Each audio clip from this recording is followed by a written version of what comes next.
Hi, and welcome to the Smarter Literacy Podcast from Ascend Smarter Intervention, where our mission is to simplify effective literacy instruction to make teaching literacy easier and more accessible for everyone.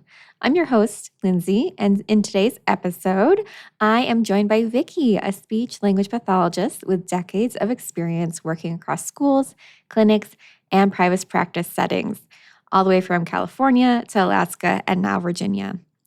Vicki brings a unique perspective on how language and literacy are deeply connected and why that connection matters more than ever for the students we serve. In this episode, we'll explore Vicki's path into literacy work, the challenges she faced early on, and how her practice has evolved into what it looks like today. She shares what it's like to build a small, intentional practice, the power of having the right tools and community, and how focusing on individualized instruction can truly transform student outcomes, from young learners to adult readers. You'll also hear practical advice for educators and specialists who are thinking about stepping into private practice, including how to stay in your lane, avoid burnout, and build something that actually fits your life. Whether you're a teacher, an SLP, interventionist, or someone exploring what's next in your career, this episode is full of insights and encouragement you won't want to miss. So let's jump in and hear from Vicki.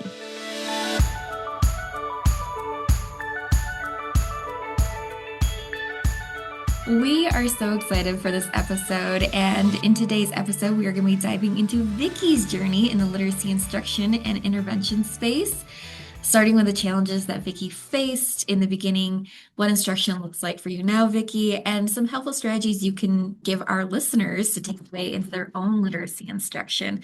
So, Vicki, how are you today? Good. It's 50 something degrees here in Virginia. And so I'm excited. We might just get the outdoor Christmas lights taken down before Woo! February. This is good. It's a good thing. See, that's probably warming up for you. For us, we're in the 50s too, but that's been cooling down for us here in Colorado. Uh, So yeah, no, we're actually no. excited for some cold weather. So awesome. Well, Vicki, to kick things off, can you tell us a little about you in your work, your setting, those kind of things? Well, my background is in speech language pathology, and I've been doing that for many, many years. um, and I started my career education in California, started my actual SLP career in Alaska, which was a great adventure in itself. Wow. And we spent probably about 13 years in Alaska before we decided to move here to Virginia. And it was very eclectic, which I loved. And if there are any SLPs listening, it was back in the day when the American Speech and Hearing Association, it wasn't a mandate, it was more like a suggestion that you had one speech pathologist and you were only allowed to have 40 kids on your caseload. And if you had kids that had some pretty severe disabilities, then you were pretty much advised to have even less on your caseload. Now, again, if you have SLPs listening, they're just dying right now because they have caseloads, I'm sure, right now of, 90, 100 kids, four schools. I mean, it's gotten a little insane, but I digress. I started out with the State School for the Deaf. And so I had some background in sign language from my college years, and I got dropped into middle school. So let's just say I learned sign language really fluently and really quickly. and so on top of that, my husband and I decided, as crazy as it sounds, my husband always says that I brought my work home, and we decided to foster the kids that were coming in from the village from the State School for the Deaf. Because Okay. we didn't actually have a school, they were integrated into the school, the public school in Anchorage. So I brought my work home. So I pretty much signed from the minute I got up to the minute I went to bed because we had at least one or two kids living with us that were deaf. So Wow. yeah, it was, That's amazing. but from day one, literacy, both my parents were teachers. So literacy was a big deal. And back when I started in the day as a speech language pathologist, there weren't quite so many guardrails that they have now. So, in other words, my groups, the kids that I worked with, I didn't have a lot of guidelines as far as what I could use to meet my goals. I don't know if that's changed considerably because I haven't worked specifically in the schools as a school speech language pathologist in quite a while. I did a lot of contract and a lot of clinic work after I left Alaska and came to Virginia. But literacy has always been a priority for me. So there has always been a book in my therapy sessions. We've always been working off a book. All of our therapy goals were met using some kind of literacy, some kind of book. And, all my activities were based on that. So when we came to Virginia, like I said, went to clinic work and, started doing some contract work in the schools. And I started working with some kids that were pretty severe on the autism spectrum and some kids with some pretty heavy duty physical needs. But again, whatever I tried to implement, that literacy as often as I could because I knew that these were kids that were probably not being targeted for that. So during the pandemic, I decided to take a different route and I kind of jumped off of speech pathology. I was still working in the clinic. I was actually doing some work with the clinic, and I had kids that would come and I would do some comprehensive evaluations for dyslexia. I had taken a 60-hour course with Susan Barton, and those in the dyslexia realm of things will know her. She was kind of a shining star, and she did these programs where you could come and learn how to do specific. At the time, they were very in-depth screenings, and I took it a step above that and started doing some comprehensive evals in the clinic. And that was sort of my jump off really into diving into literacy. And I decided to do a lot of the Linda Mood Bell trainings. At the time, during the pandemic, they were doing obviously all of it online. Mhm. And so I did that. And I had actually done one of their programs, the LIPS program, from Linda Mood Bell. And another speech language pathologist and I had done that, oh gosh, probably 20 years ago or so. And it fit so well into our speech language pathology sessions in the clinic. It was fabulous. I mean, we used it all the time with our kids. And like you and I were discussing earlier, these kids need this. They have language issues. They have some pretty severe articulation issues. This all leads to, in my mind, I haven't done the research obviously, but in my mind, it all leads to literacy issues. And over the years, being a speech language pathologist, I can probably think of a handful of kids, and I've worked with a lot, that sailed through, reading and language comprehension when they hit school, because I would work with preschoolers and some of the older kids, middle school, high school. I've kind of done the gamut. So there weren't a whole lot of kids that I didn't see language, obviously, issues that led to literacy issues. And so the light bulb went on, and I was kind of like, we really need to get on board. And of course, ASHA, American Speech and Hearing Association, is now on board and Oh, they count that as under our umbrella, that literacy piece. And it has gotten more and more accepted for speech language pathologists to really take the reins when it comes to some of that, literacy.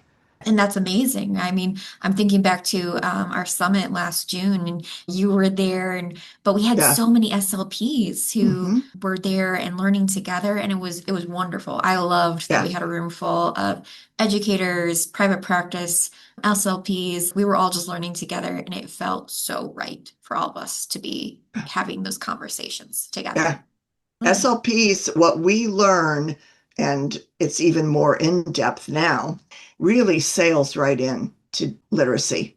And I do not remember where I found Ascend.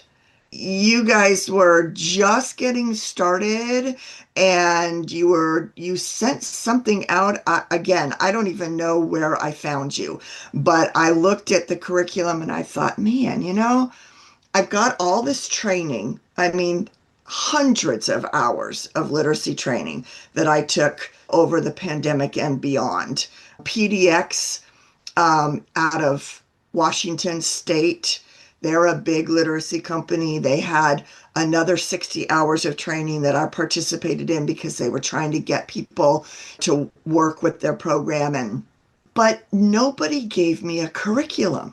And so I had all these hours of training, and I thought, there's no way that I can take these hours of training and funnel them down to a curriculum.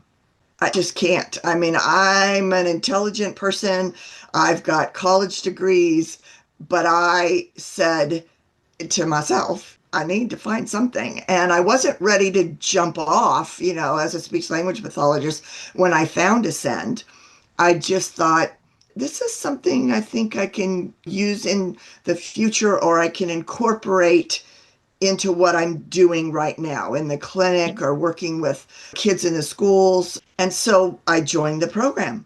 And it's been the best thing that I ever did. I mean, best thing. I Because mean, you're like one of our superstars.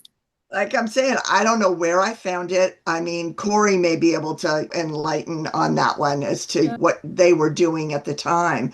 But I just thought, I need to invest in this company because I do not have a curriculum. And there is no way that I'm going to spend the hours to funnel all of this training into a curriculum. Yeah.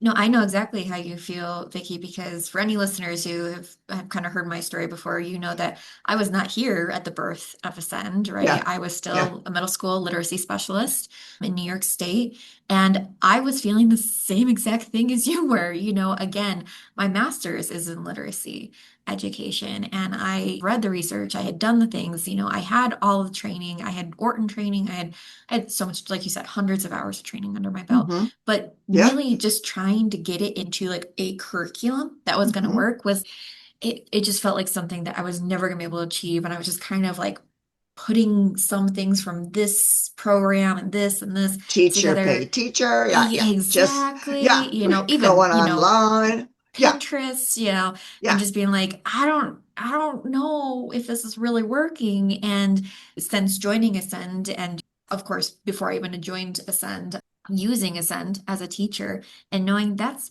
really how DSI came to be. It was Corey saw this problem of we have all these educated people out there who are learning about science of reading, who are literacy interventionists, who are SLPs, who are working to try to get kids where they need to be, Hmm. but they're not finding a cohesive program that really kind of puts it together. And that was kind of the birth of the DSI program. Yeah. And you and I are two people who can attest to it works. And just being able to have that together and like sit down with our kids, it can make your teaching, your practice, whatever, Yeah.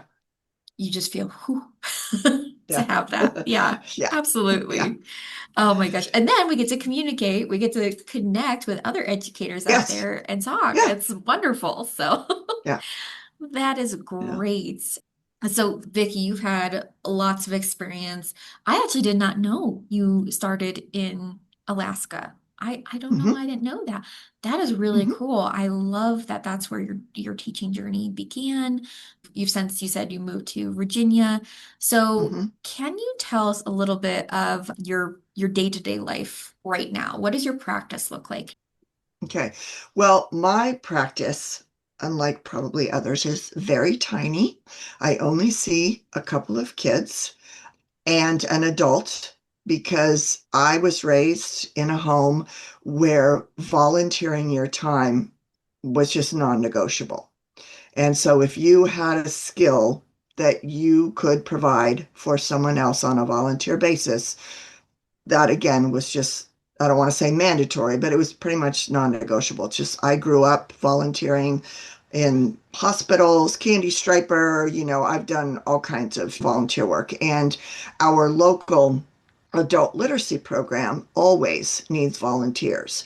Most of the clients there or students come from the refugee area of things. And so they're usually working on a lot of more vocabulary, English as a second language kind of thing. So I am their volunteer that works with adults who come in that really want to learn how to read.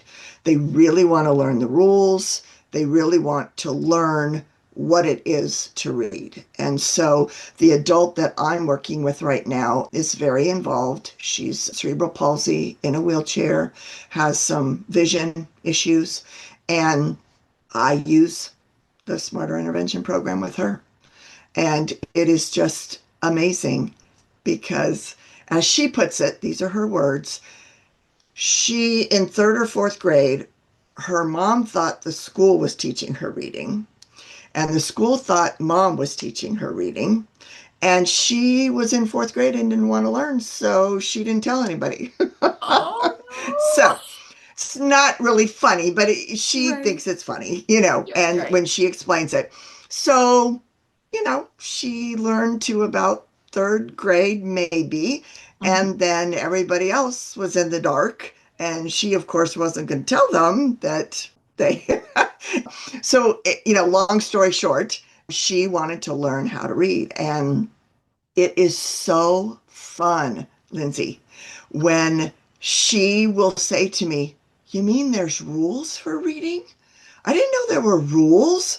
This is like, it's all opening up and I can see what words are. Like they're just not a whole mess of letters." And I just laugh and every session I say, "Isn't it grand that you have rules? That when you look at a word that you can't read, you know that you have the tools to break it down." And she is so excited that there's rules to reading. She never knew that. So anyway, this program works with adults in my case, and I have fourth graders that I work with, and one of my fourth graders probably in second grade, first or second grade. She's a very bright young lady. Dyslexia runs all the way down in her family on her Okay. father's side. And she was in a really dark place because she could not read. And mom is a friend of mine. And so I thought, I'm going to take this program. I'm going to see what we can do with it. Of course, she gets help in the school. She's got an IEP. Mom and dad are very involved. And this kid has gone from a really dark place to a kid who is in fourth grade that it is so fun to watch, Lindsay, as you know. It just gelled at the beginning of school this year. And she is reading chapter books on her own. She's got this fabulous attitude of, "I can do this now, Yeah. so don't be trying to be kind of a teacher to me, sort of thing, because I got it. I got the tools. I could do Yeah. this." And it's just so much fun to me. But I do have to say that when I started this, and I've said this many times, I just used the program and I didn't expect myself to know it all. I didn't go through the entire program when I started. I just started where my kids were at the time and the students that I was working with. And I just went through the program when I had questions. I bounced it off you guys. I attended the coaching calls whenever I could, which was most of the time. So now that I've been using it for a couple of years, obviously it's a lot easier and I feel like I'm in the flow and I know what's coming next. But I have to be honest, it's not where I started with Yeah. this program. I Yeah. I just decided I had two parents that contacted me, and as time rolled along, I just said, got this program. I'd love to use it. I work at a daycare, I work in home, I work online. And if one of the kids is sick or I'm sick or their siblings are sick, parents will say, especially when I, go into the home, mom will text me and say, we need to do online today. And I just flip to the slides versus the paper, and the transition is seamless.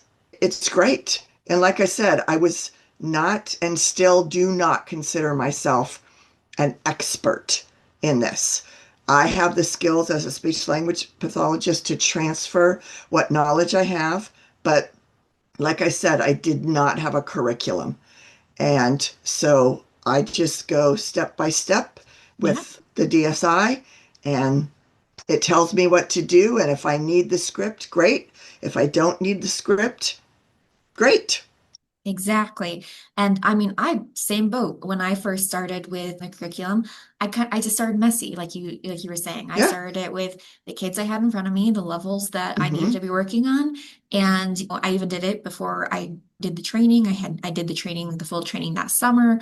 But Mm-hmm. it was a little messy, even though I like had previous experience to being a literacy teacher and I knew what I was kind of supposed to be doing, but like anything, there's a learning curve.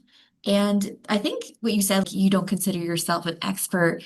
I don't know if any of us really do, because Yeah. one thing we talk I about don't think here, you can. yeah, no, Seriously, I just, yeah. we constantly talk about being lifelong learners here at our Mhm. own clinic and just having that open-mindedness to new experiences and what's going to work with this kid versus what's not going to work with this kid and just continuing to learn and to grow. So, and I think as long as like you were talking about your student who it's like it's clicking this year that, she's like, I got this. That is what we're aiming for, right? We're aiming for even your adult learner who's like, oh my gosh, there's rules. This is Yeah. amazing. Like, I didn't What? know that. I can't believe this. I had no idea, you know? Yeah. And ultimately, that is all of our goals is for our students to be the light bulbs are going off. I'm getting this. I feel more confident in myself. Absolutely. I have a student who's in fifth grade now, and I started with her over a year ago, and kind of very similar where she was really struggling when I first started with her, just very did not want to do it. And now it's clicking more and more, and she's very confident. She's talking about the books that she's reading, and she's so excited to tell me about the book she's reading. And I just had a session with her last night, and it was just I can't help but reflect now about how far we've Yeah. come. And I think that's what we're all in it for. So I Yeah. love your journey, Vicki. I mean, it's been a lot of fun. Like I said, I, did the training for the program, jumped into it, and just said, I'm going to see how it goes. And it's been fabulous. And like I said, I've still got one that we're struggling. We have a lot of different issues. We've got a lot of things going on and a lot of things in her life. So we just keep going, and she's the one that I bring up on a regular basis whenever we had the coaching calls and things like that. And I feel like not only did I get a curriculum, but I got a community. And as an SLP, I had that because I was in the schools or in the clinic, especially in the clinic, because I was working probably with five other SLPs. And every time I had a question, I could just bounce something off of them. But when I jumped off into this, I didn't feel like I had a community. And to be honest, here in this area, I still don't feel like I do because most of the people that are involved in this that have a community that you can join are the reading specialists in the schools. Mhm.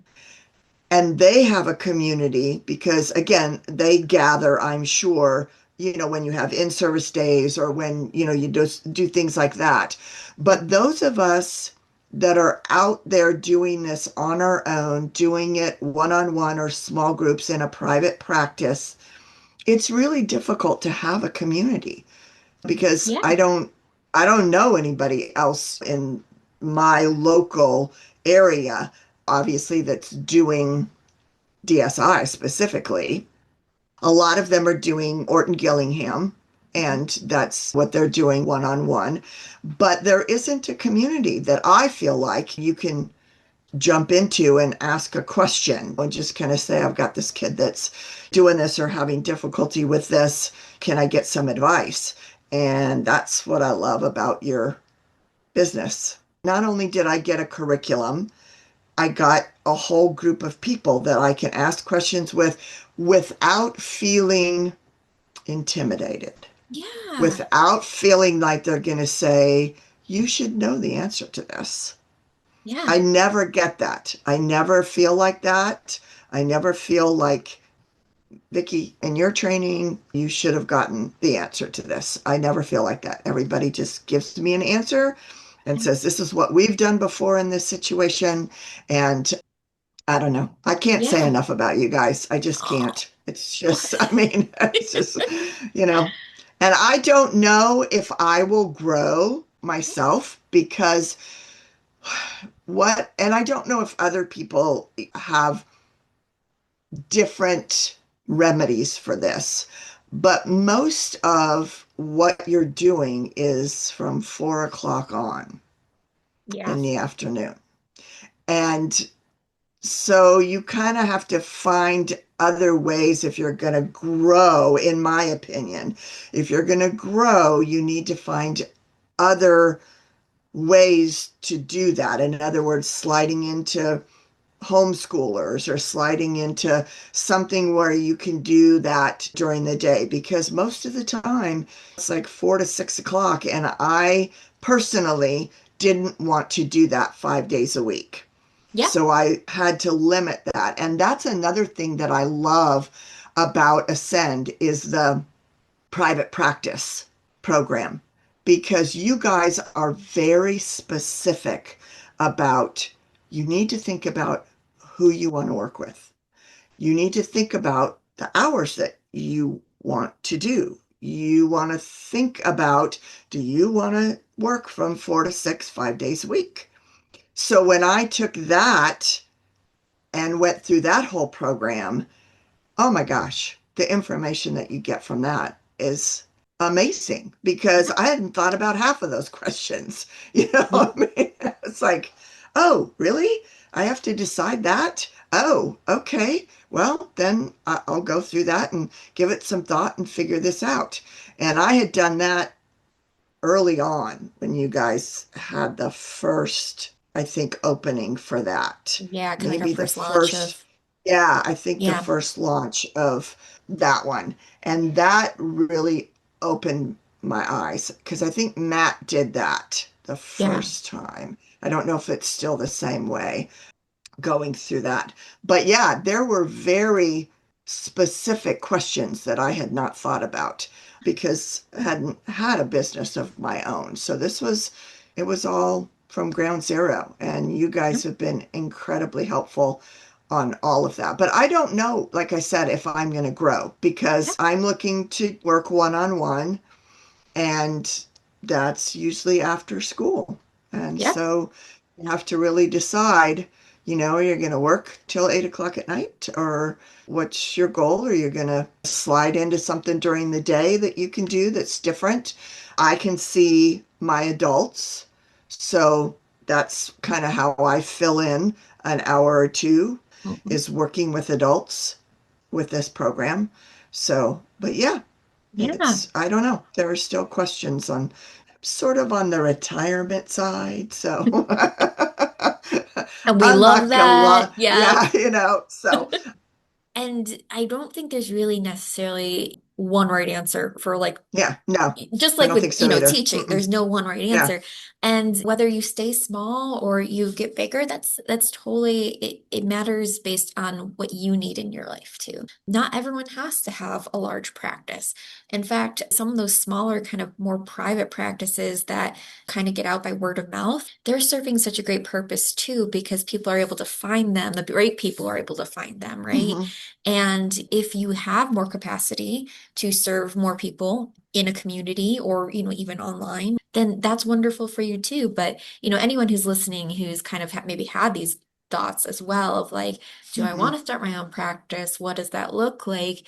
Basically, just like what you were saying, Vicki, for you, you had to figure out, well, I don't want to work 4 to 8, 5 days a week. That'd be really hard to do. And, Yeah. we do see a lot of our students from 3 to 6. And sometimes that works out because we've got students across the United States who are in different time zones from us. So it works for them where it also works for us. But that's Right. something we've decided to do. We do have some homeschoolers. It's just a matter of figuring out what works for you and what your community maybe needs. I've had a few other conversations with some other private practice instructors who are able to do a little bit more of the homeschool or have like just kind of different partnerships out there. And I think as challenging as those questions might be, that could also be really fun to figure out what is it that I need or what is it that I can provide and Right. who can I provide this for? And just figuring out your own journey is always a process. I don't think it's ever going to be a kind of finished process. Yeah. And I think that's half the joy of it from the experiences I've had, from the experiences that I've heard others had. So if anyone is listening to this thinking about, do I want to maybe venture into starting my own practice, be like Vicky and be open and figure out what you want and don't be Yeah. afraid to say no to what you don't Yeah. want, right? Yeah. Well, So, and that's what was nice about having those questions. It really makes you stay in your lane. hmm And I have found that staying in my lane makes my life a whole lot easier. Less stress. I can say no very easily because I know what my lane is. I know exactly the type of population that I want to be working with. I love small groups. As a speech language pathologist, you very rarely ever got to work one on one. And so I got really good with small group dynamics. During the summers, sometimes I'll provide just a reading group at one of the daycares, and I just put out a flyer that says, this is what we're going to do if you have kids that are rising kindergarten or first graders or something like that. And I usually end up with 5 or 6 kids that I can work with in a small group, just again for maybe a month, maybe not even. Maybe we just work for a couple of weeks just to kind of keep kids engaged during the summer. A lot of parents like to do that. yep. And I've got an in with one of the great daycares here in this area because I tutor kids there. So, yeah, they let me just use their facility. And so you just have to be flexible. But my recommendation is to figure out what you want to do, start really small if you can, and stay in your lane Yeah. because I love that's that. it's less stressful. Yeah. And like I said, it makes it really easy to say no Yeah. because there's not a lot of wiggle room for what I'm working with. And I find that when you say yes and you're not really ready to do that, that's when stress really, you know, ramps up. Feel like a So, but lot of the people who are educators or in the education field, we're yes, the kind of people who constantly say yes because we want to say yes, yes, but like you're yes, saying, not recognizing the stress we're putting on ourselves or not realizing this really doesn't fit that lane that I'm working yeah, in. And so like you're right, having those questions and having them figured out beforehand so you have those guidelines of being mhm, like, this is when I say no. I think that's yeah, amazing advice that we don't yeah. often hear enough. Well, sometimes in an educator role, you have to be probably a lot more wide open than you would if you were working specifically in a company where this is the only thing that we do. And Right. that's what I always say when I first started, again, back in the dark ages in the schools, I loved it. I loved it because we didn't do bus duty. They Yeah. hired people to do that. We didn't have to eat lunch with our kids. They had lunch monitors. It was a very, in my situation and in my experience, it was very different than what it is today. And I can Yeah. see why some are choosing to jump off and say, I want a little more control Yeah. with who I see and who I work with and those types of things. But Yeah. it's been, yeah, it's been a fabulous journey. Like I said, I did all of these hours and hours of training for what I wanted to do, but there wasn't a curriculum. Yeah. And so when I saw yours, I just thought, this is great. It's based in research, and I know, correct me if I'm wrong, that Corey is a research geek, Yes, she is. I think which, she would wear that badge proudly. yes. So Yes. that's what I loved about it was it was steeped in research. It Yes. was developed by somebody that had that background. And, I had statistics, and let's just say if my husband hadn't been there in the same university, I probably would have failed. So I'm really happy to have somebody on board that developed the Yeah. program that's her thing. It works really well for me. Like I said, I've stayed small, but I know people that have gone a whole lot bigger with their businesses and they really like it as well. Yeah. So I would say if anybody's thinking about jumping off, start as small as you can and probably, since it's 4 to 6 or 3 to 6 or whatever the hours are, you can work your full time job for a while and do that after school, just with a couple of kids. Yeah, Oh, if there's speech language pathologists out there, this is really right in your lane. And I would highly, if that's something that you're interested in, I would highly recommend that you search it out, especially if literacy has been something that you're already doing as a speech language pathologist, which I believe many of them coming out of university now are doing that. I mean, they yeah. have that background already, they've already been introduced to it. When I first started, that was not even on the radar. That Right. was something that, literacy was for teachers. That was not something that you even dipped your toe in. I just did that because it was a passion of mine. Yeah, it's worked really well for me, Yeah. really well. I have to say, even, let's see, I was in university about 10 years ago, a little over that now. And Time I flies. I know it does really. Yeah, definitely over 10 years ago now. Whew, goodness. But I remember when I was looking for my master's program, I knew I wanted to work in literacy. I knew I was wanting to work in education. I had heard of SLP and that had kind of really sparked an interest, but I Mhm, really want to be more in the education field. But I think if I had known then that SLPs could do both, I think mhm, I would have actually gone more towards the SLP track just because there's so much there that I love too. And like you said, I think universities have kind of started to change that now because we do realize that and it's not just here in the US either. I've talked to some of our friends in Australia who the mhm, same thing's happening there, and they have a lot of SLPs who are also taking on the literacy work as well because we're realizing language as a whole, we really gotta help our kids with language and reading, and it mhm, it really all does tie together. So I think what you were saying before about anyone who is in the practice, either SLP or reading interventionist, like if mhm, that's what they're looking to do, start mhm, as small as you need to, that mhm, one kid at a time after school, and then build up to what you know you can handle. I think that's great advice. And mhm. it will change, right? Your journey never Yeah, stays the same. no. So Well, mine hasn't, yeah. for No, sure.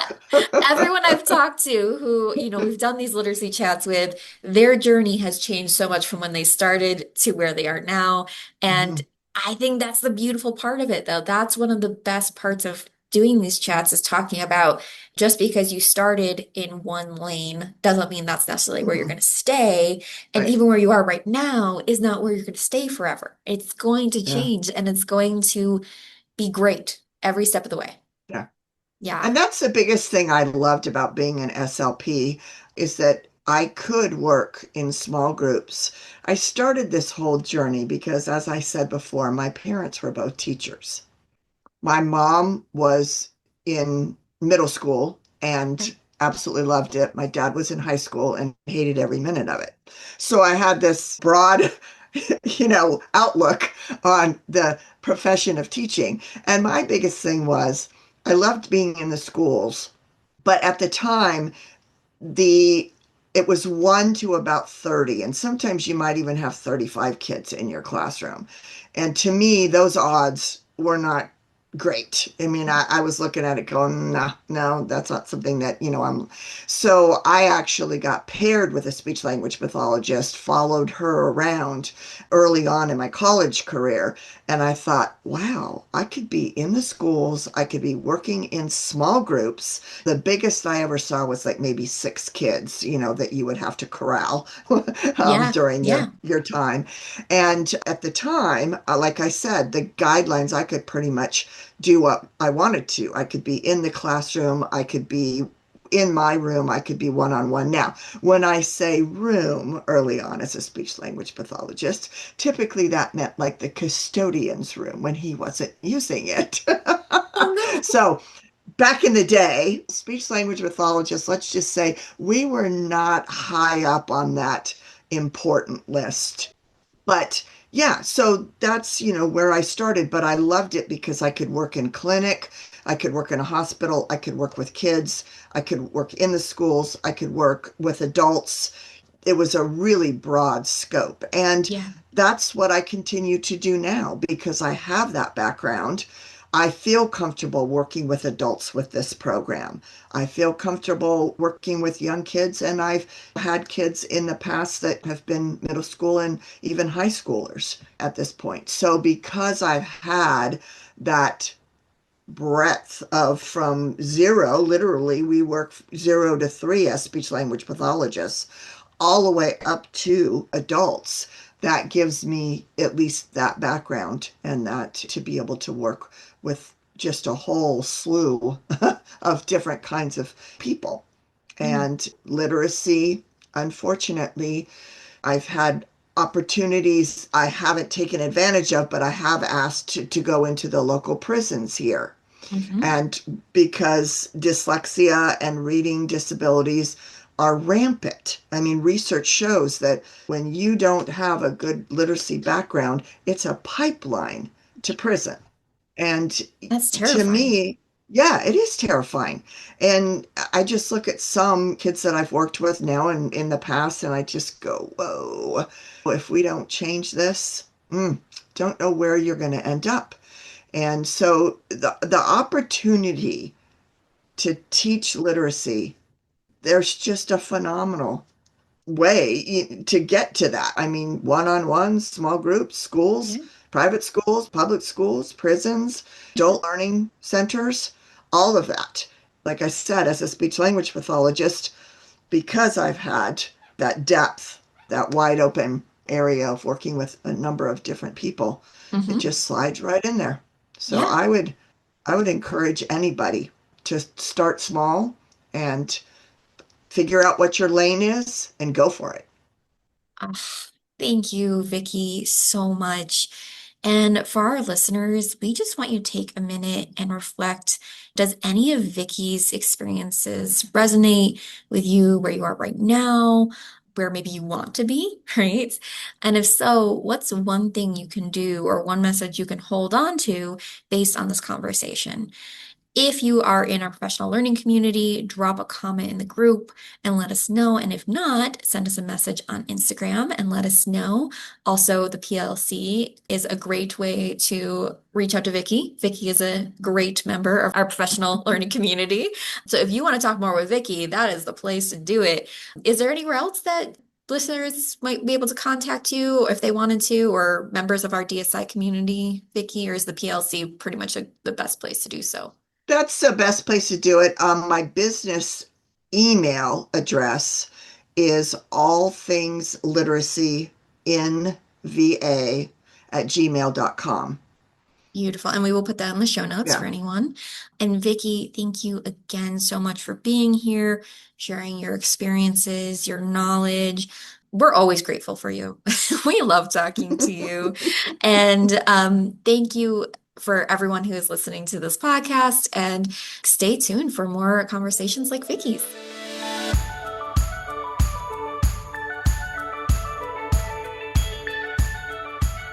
Thanks for listening to this episode of the Smarter Literacy Podcast. Make sure to subscribe for more strategies and insights to make delivering effective literacy instruction easy, or at least easier. And if you found this episode helpful, share it with a friend or leave a rating and review wherever you get your podcasts. It really does help others find the show, and we are beyond grateful for your support. Thanks for listening. Until next time, happy teaching.